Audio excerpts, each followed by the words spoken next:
Hello, everyone, and welcome to the Season 4 finale of Not Too Late, the only late-night show that has Bigfoot's fax number. Our guest this week is Dean James Shanahan of the Media School, but before we get to that, we have one last co-host audition. Come on out, Hojip.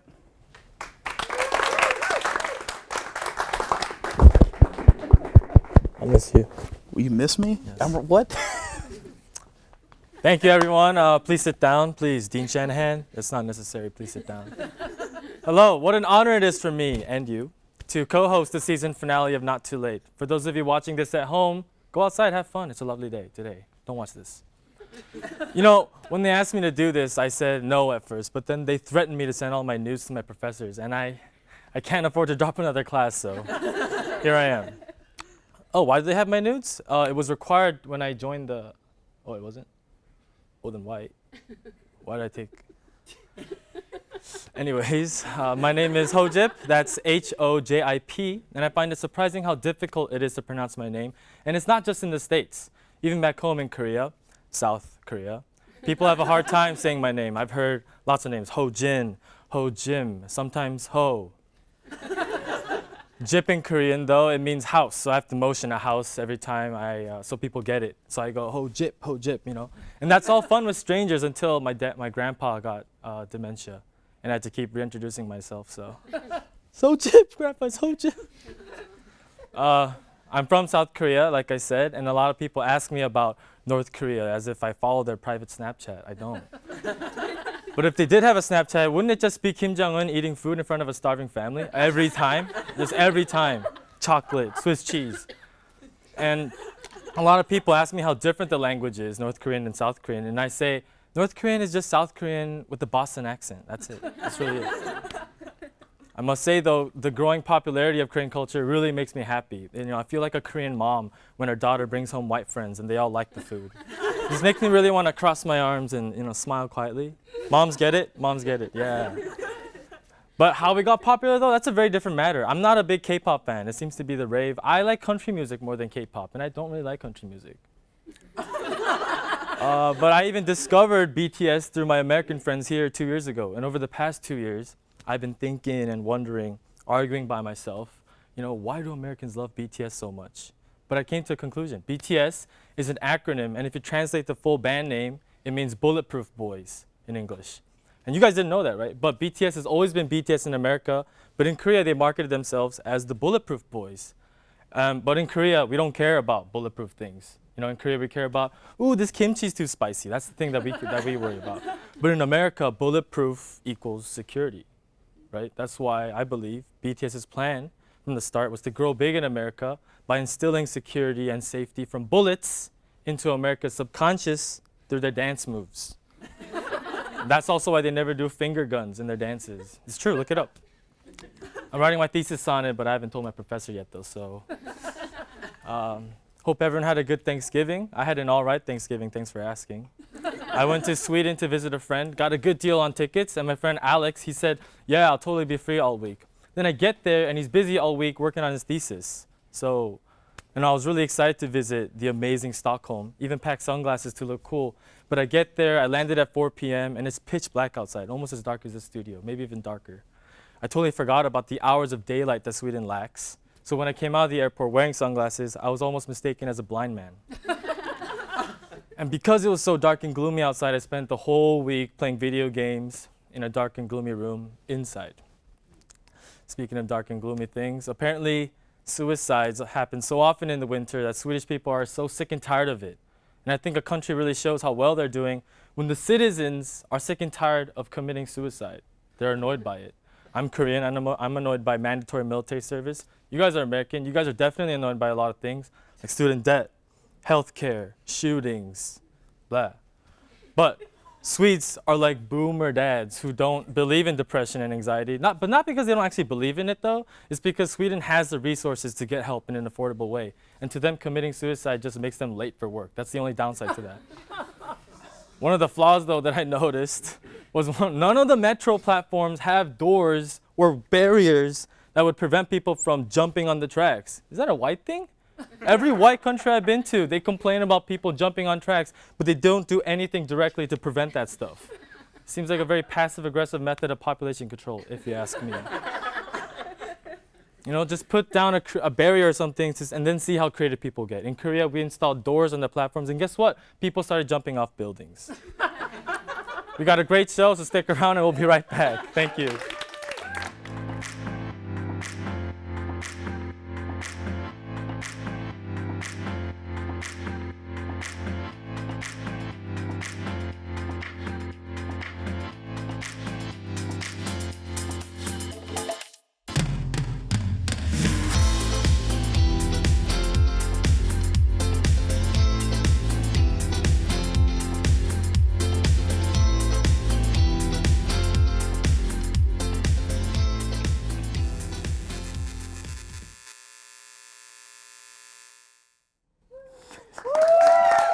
Thank you. Welcome back to Not Too Late. We've got a lot of news this week, so let's get right into it. In what could be a reference to a new missile test, North Korea is threatening to give the United States a Christmas gift. However, a Not Too Late White House insider told us that President Trump is really hoping for a Death Star Lego set or Hulk hands. Donald Trump tweeted a picture of his head on Rocky Balboa's body, or as he referred to it, me without a shirt. It has left many people wondering if Trump sees himself as a Rocky type. I think it might be accurate. Trump and Rocky are both past their prime and have trouble pronouncing people's names. Adrian! Research shows that in Britain, that staring at seagulls can stop them from taking food from your hands. Unfortunately, the same method of staring does not stop Grandma from saying racist things during Thanksgiving dinner. The Amazon Alexa will soon be able to sound excited or disappointed. This would be cool to me if I didn't already experience years of all my family members sounding disappointed. In other news, Brad Pitt stated in an interview that he cries more than he used to, which is now the only thing I'll ever have in common with Brad Pitt. Papa John's admitted to eating more than 40 pizzas in the past 30 days. Jesus Christ, man. A substitute teacher in Utah was escorted out of the school after telling students that homosexuality is wrong. It's 2019. How do we still have substitute teachers? The oldest living American sadly passed away this week. 114-year-old Aaliyah Murphy, born in 1905, credited her long life to being a good person. Now, is it just me, or does it seem like the oldest person in America is always dying? This week, Johnny Depp announced that he is going to be producing a musical about Michael Jackson told from the perspective of the pop singer's famous sequin glove. With Michael Jackson's controversial past, the only person's glove with the worst story would be O.J. Simpson's. You know, because he killed those two people. An Indonesian gymnast training for a major sporting event has been sent home on the grounds that they are no longer a virgin. Their family said this past Friday, but that is okay. Any single Star Wars fan could probably take their place. A group of children were playing with Nerf guns in a Sanford, Florida home when an intoxicated 22-year-old Anthony Knuth entered the home with a real gun and shot one of the children participating. I guess it's fair to say that Anthony won the Nerf battle. He didn't die at the scene.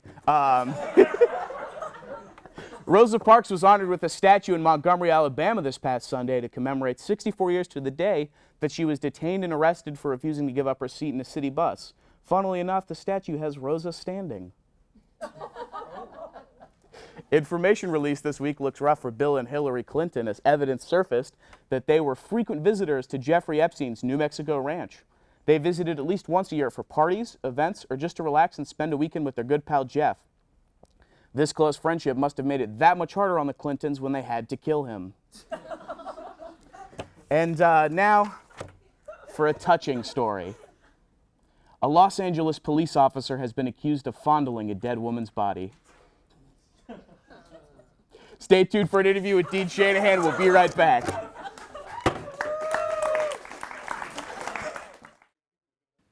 Hello, I'm Gavin. This is BS News. Today, I will be asking people about the upcoming Indiana's Bowl game. If we could ask you a few questions about the Noodle Bowl. I honestly have no idea what that is. The Noodle Bowl, it's the upcoming IU Bowl. Oh, shoot, we qualified for that? Yeah, we did. Okay, I didn't know what bowl we were in, my bad. Well, the first one, we were just asking, what do you think about the upcoming bowl game being officially named the Mistletoe Bowl? The mistletoe bow. How festive. I like it. It's in winter. Good, yeah. No, that seems pretty reasonable and cute, festive, fun. I'm sure, as you've heard, we're actually going to be playing Southeastern Arkansas State at this bowl game. What are your thoughts on that? Literally never heard of that college before. I don't really know much about Southeast Arkansas State, but if that's who we're playing, then I hope we beat them. So. I do too. I think it has to do with something that they're playing Southeast Arkansas State. I wasn't aware that bowls had been announced yet. They have, and they qualified. For this bowl, they're talking about this guy named Chris. He's like a third-string wide receiver. What do you think about him being included in play instead of the regular people? Because, we had a few injuries at the Purdue game. Okay, well, I mean, if we had injuries, then yeah, it seems pretty reasonable that we do have to put in someone else. So, yeah, I support it. And Chris. Chris. Yeah. I was wondering what you think about a third string being before a second string. They think it's a good play. I don't really know. I mean, against Arkansas, I like our chances. And if you've got someone on your team named Chris, I mean, we're bound to win. So there's been talk about Coca-Cola wanting to sponsor us. But the thing is, they will only do it if they only drink Coke during the games. So what do you think about that? Do you think it's a good idea? Do you think it should be Pepsi? What's your thought? I mean, I don't really like Coca-Cola, but it's kind of like McDonald's sponsoring the Olympics. It's kind of weird. Well, Coca-Cola is pretty good. Better than Pepsi. No cap. It is. Yeah, I have no capitulations with that. No issues. The only thing is that Coca-Cola is requiring the players to only drink Coca-Cola while they're on the field, which is a bit different, and we were wondering if you have a certain take on that. I wish they'd at least give them the option, let them drink some Sprite or something while they're out there. That's probably not healthy for the players. What do you think about the bowl game that is coming up being named the Soup Bowl? Sounds like a dumb name. I've never heard of it. Are you sure? I am positive it's the Soup Bowl. I don't know, man. Who's it sponsored by? Soup. No, it's not. Noodles and Company, actually. No, it's not. It is. No. Back to you, Gibbles.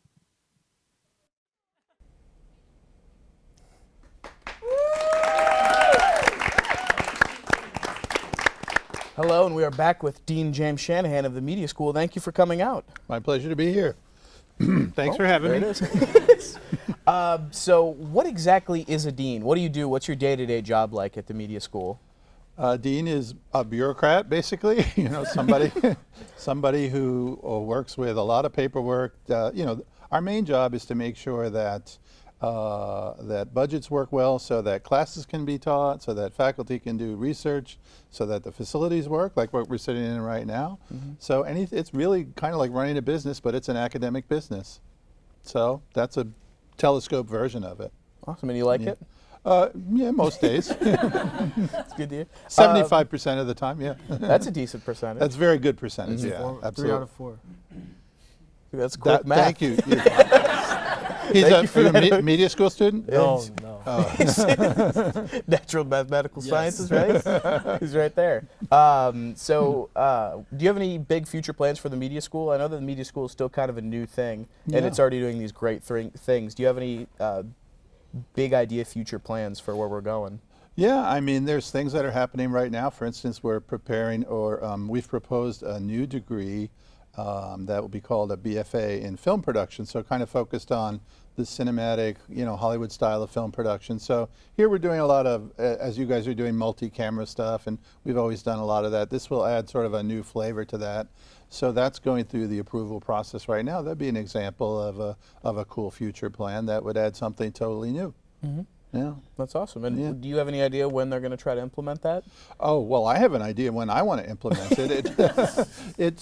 It takes a while to go through curriculum approval processes. Like we mentioned bureaucracy earlier, Mm-hmm. so that does take a while. It should be approved by the end of the year, in which case, if that all goes well, we'd be starting to implement it next year and rolling that out. So, yeah. Awesome. I should have waited to come back. Yeah, you're too late for you. Yeah. Should have waited a year. Almost dead. So you teach a class on media conspiracies. Do you have a Yeah. specific conspiracy that really speaks to you, or one that you'd call your favorite, I guess? It's hard to pick a favorite because for all my life, have really been fascinated with these things because, they go well back in our history and they've been around in all different kinds of media. A fascinating one that I heard recently was the idea that there's another planet called Planet X hiding behind the sun, and it never comes out from the sun, Now, I'm not quite sure how they know that it's there. It's a good, they don't have to be true to be interesting. That's part of it, the allure of them. They're all fantastic and interesting stories. But the reality is, and we go into this in class, the reality of most of them is just something more boring than the way the conspiracy theory frames it. So, and then we get into problems of when very influential people, I won't name any names, but when they start to believe conspiracy theories and they seep into our politics and so forth. And that's a reason for having a class that looks at them in a serious way. Yeah, so that's one. That's awesome. That's really cool. And then, so I understand that you play the keys. You're a keyboarder, pianist. Is Keyboarder? Keyboarder? Keyboardist, I think you would say. Yeah. Well, piano player. How long have you been a musician? Well, let's see. In the 4th grade, I learned to play the drums for the school band. So I was, the snare drum guy. And then when I was around 12 or so, we got a piano in my house. And I just started fooling around with it. And then I kind of learned that on my own. So so you're self-taught? Well, not completely self-taught. I mean, there was a great class in middle school that taught music theory, which was really helpful. And so that helped me just understand what the keys are in relation to each other and all that stuff. And I did have a guy who was, my mom knew him from our school bus route, and he had gone to music school, and he taught me some jazz chords and stuff like that. But mostly, just on my own and listening to records. I'm not a musician, if you can believe it. Are you a musician? I hope to be. Hope to be, yeah. You should get started on that. It's a little. It takes practice. It's a little late, actually. What? I'm late for the film production thing. Yeah. You're early for that. Right. Oh, am I? Oh, yes. English is hard. Can I plug my album? Absolutely, go for it. Yeah, James Shanahan Trio. Go on Amazon or Apple Music. Yeah. It's a trio. What are the 2 other instruments? Bass and drums. Bass and drums. That's like a typical jazz trio. Yeah. Do you also do the drums? Simultaneously? Yes. No. Oh. No, that's hard. I mean, yeah, that's 2 hands, 2 feet. So they're all utilized in the piano playing process, as you may be aware. Really? Both feet are? Well, sure, because you have pedals. I've seen that, but I've never seen. I guess there's more than one pedal, right? It's not like an organ. An organist plays all. They're really involved. But there's 3 pedals actually, and sometimes you need both feet. Ah, It's good. It's good practice. it is good practice. So as you notice, we have a holiday set. Do you have any? Yeah, it's, I think, a little obvious. Do you have any holiday traditions, anything, Day-Day, you'd like to share? Anything that you have in the as family, a personal you mean? favorite? Yeah, or just whatever. Every Christmas we go. We kind of go to a different. This year we'll go to Tennessee and visit my in-laws there because that's where my wife's from. Next year we would go to Connecticut, which is where I'm from. As my daughter gets older, and she'll get married and so forth, maybe we'll go visit them. So we don't have like a single place that we go. And we're pretty standard, like open presents Christmas morning. I don't like the idea of opening them on Christmas Eve. Some people, do you guys do that, anybody? That's not good, right? Yes. No. Just one, maybe? Says yes. Yeah. So there are things like that.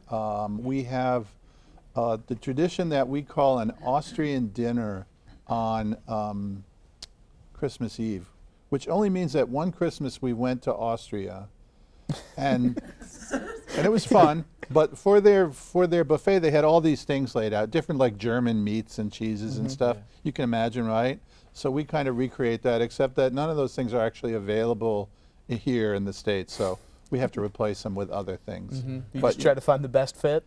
Yeah, best fit, you know, so cold cuts or cheeses or whatever, different things. And but yeah, it's pretty mellow, you know, that's our, we always go out and get a live Christmas tree. We do that. My daughter sometimes records funny versions of Christmas songs because she's maybe not the greatest singer in the world. Maybe not. but is willing to pretend that she is. So she's done some pretty good productions that we share within the family. Yeah. Is that going to be in your album as well? It's more entertaining than my album, actually. It's really, and her boyfriend's a good music guy as well, so he can lay down some nice tracks to back her up. Yeah. To back up her performance. That's good. Yeah. Thank you very much for coming on. Oh, we're not fully done yet. We have our game. Right. But is there anything else you'd like to plug? Would you like to plug the media school? I don't know. Usually people have. Do you have a Twitter or an Instagram? Oh, yeah, I do. Yeah. You can follow me at James Shanahan, which is kind of boring. But I got my name before anybody else, so that feels like a good thing, maybe. Yeah, I'm jealous of that. Yeah. I want to know, what's TikTok? What's that? It's a great question. That's a good. What is it? Tucker knows all about it. It's where kids who don't fit in at school go to try to fit in. All I could figure out is I got it on my phone because I need to keep up with media, right? Yeah. That's my job. It seemed to be a lot of people kind of dancing like this. Yeah, so it started off as an app where people would just dance and lip sing. Yeah. And then it came into like a sketch comedy kind of thing. I see. But nobody on it is particularly good at anything. Right. So if I was doing this, and make you guys, it. and you could put some music beneath that. Yeah, you could make it Would I be huge. on TikTok? Yes. You could make it huge. Yeah. You could ask your girlfriend's boyfriend. Your daughter's boyfriend. Yeah. I want to stress. I do not have a girlfriend.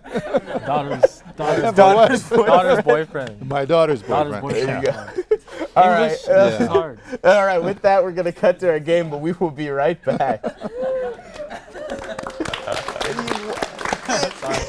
Hi, I'm Drew with Not Too Late, and welcome back to The Flush, the show where I try and find the best place to poop on campus. Now, last episode we found that the RTV bathroom lacked in both poopability and the flow, but how will the Geology building hold up? Will it rock? Located on the ever-busy 10th Street, the Geology building stands between the Psych building and Informatics. Well, don't be too confused by the sign outside. The building and the department have been renamed to the Department of Earth and Atmospheric Sciences. Like, that makes a difference. All I know is that I have definitely departed with some Earth and Atmospheric Sciences in that building, if you know what I mean. Specifically, we're talking about the second floor bathroom, the one down the hall where there used to be some really cool display cases with rocks in them. If you're like me, sitting in that hall with 2 cups of coffee in your system, ready to go, how's your bathroom experience going to be? Let's start out the review of the Geology Bathroom with some points towards poopability. Just a review of our poopability, we're talking about the aesthetics, sights, sounds, smells, stocks, all the more physical elements to the bathroom. For whatever reason, the general ambiance of the bathroom is yellow, though not as yellow as the RTV bathroom. It seems to be a general theme among men's restrooms. Why do they do that? Yellow just makes me uncomfy. When it comes to the acoustics of the room, it's very quiet with only a faint background noise, so things sound a little loud while you're in there. It's unnerving, just a bit. On to smells. It seems like most men's bathrooms have the issue of never smelling good. The best it can be is a neutral smell, and the Geology building bathroom leads more towards that bad smell, but just slightly. Who knows if it's just gross smelling rocks leaking into the vents, but it's still an issue. One surprising point towards the Geology bathroom is the stock. It's pretty standard for the most part, but the toilet paper was above par from other bathrooms I've been to. Good on the Geology department for caring about the earth and wind sciences that come out of our butts. Overall, on our 5-ply scale, this Geology building gets a better than average 3.5 ply out of 5. It's serviceable, but not absolute luxury. Now onto the flow. To recap on the flow, it's a term I've coined to express the idea of how it is to experience the bathroom. How does moving through the bathroom feel? What is it like in the moment of pooping? How does hand washing afterwards entail? I've made a graphic to express the layout of the bathroom because we can't film in public restrooms. Honestly, there's no glaring issues to the flow of the Geology building bathroom. The layout makes sense, unlike some of the restrooms I know. Looking at you, RTV, be better. When you walk in, you've got yourself a coat rack to hang up coats and backpacks and stuff, an unexpected luxury in a hellscape of potentially subpar bathrooms. The room itself is pretty spacious, so no traffic issues occur if there's a mix of urinal users and stall users. When you're in the stall itself, one glaring issue is that the inventor of bathroom stalls had no concept of the full potential of privacy. The gap between the door and the floor feels really large. It's like people can see mid-shin, which is definitely unnerving while you're in there. Once you're done, the hand washing makes sense. You get them washed, immediately turn around to get your paper towels, and then the trash can right under there. Even better, you're well placed to grab your coat hanging on the rack and get out of there. Truly a good hand washing experience. This great hand washing is outweighed with some stall structure issues. You're really not free to fully experiment with earth and wind sciences in this stall. This leaves us with a better than average 3.5 ply out of our 5 ply potential for the flow. So, combining our 3.5 ply for both poopability and the flow, we're left with 7 total ply out of a potential 10. Honestly, I think the Geology building is the perfect example of an average or better than average bathroom. It's currently in first, over the abhorrent 3.5 ply the RTV bathroom received. Well, it looks like the Geology building is a pretty solid place to poop. Get it? Because rocks are solid. Anyways, if you found this episode, congrats! You found the IUSTV YouTube page. Be sure to stay tuned for more episodes of The Flush. I've been your host, Drew. Keep on pooping in the free world. Pooping in the free world. Geology.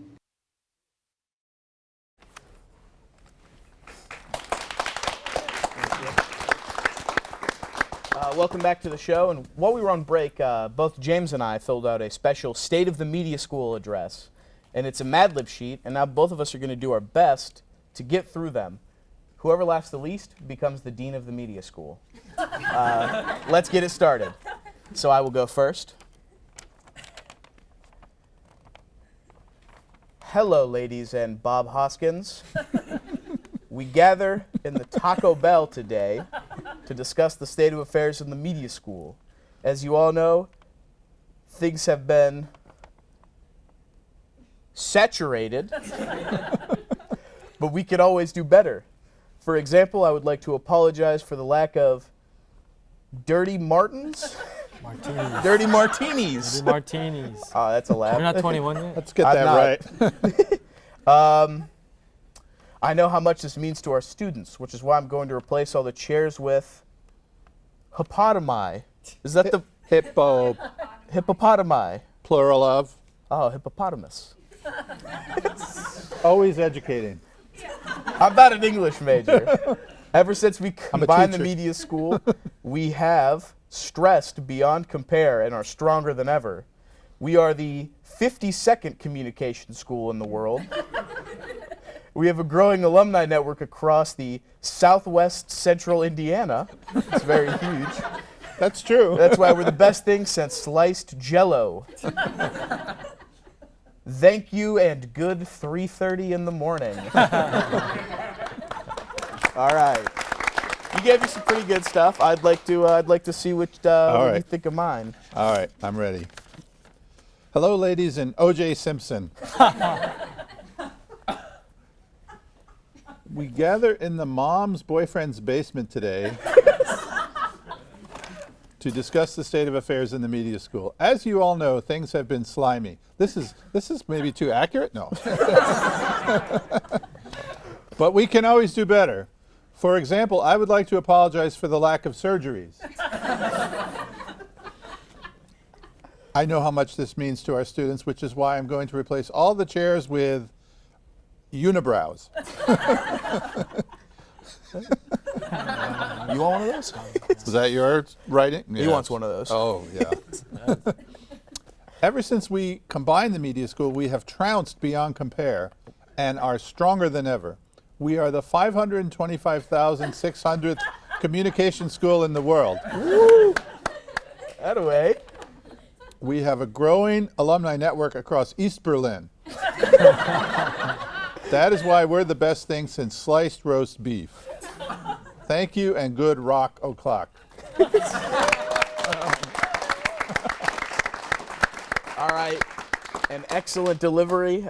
You didn't laugh at all. I laughed a few times, which means sadly. But would you like to be the dean of the media school? I'll take it if you're offering. How about for like a day? Oh. Yeah. Is that like the mayor for a day? Sort of. Yeah. You come down. I could do your job for a day. Oh. Which is being a student, right? Yeah, it's pretty easy. Yeah. I could host your show maybe. Oh. Wouldn't it? Yeah. Hey, if you're down to switch for a day next semester. Switch for a day. Okay, we're on. There we go. All right. I'm going to stand up for the closing. All right. So thank you to Hojip for lending his comedy skills. He did great. And then, yeah, there it is. Thank you to Dean Shanahan for coming out. We really appreciate it. It was really cool to have you here. Yeah. And thank you again for another great season of Not Too Late. This is our season finale, and I'd like to bring two people up to the stage, and that is Amy McDunn and Ethan Hamilton. Please come on up. All right, come on up. I'm going to try not to get emotional here. These two have been writers since the very first episode. They've helped me grow a lot, and I really appreciate you two, more than you guys know. And they're both leaving, and I'm really going to miss them. So, We'll miss you too. thank you guys. Yay! Can I have a hug too? Go for it. Everyone! Tune in next season with Jesse Eisenberg and I, Kiss Under the Mistletoe. And don't forget, it's not too late to eat ice cream off a plate with a fork. See you guys.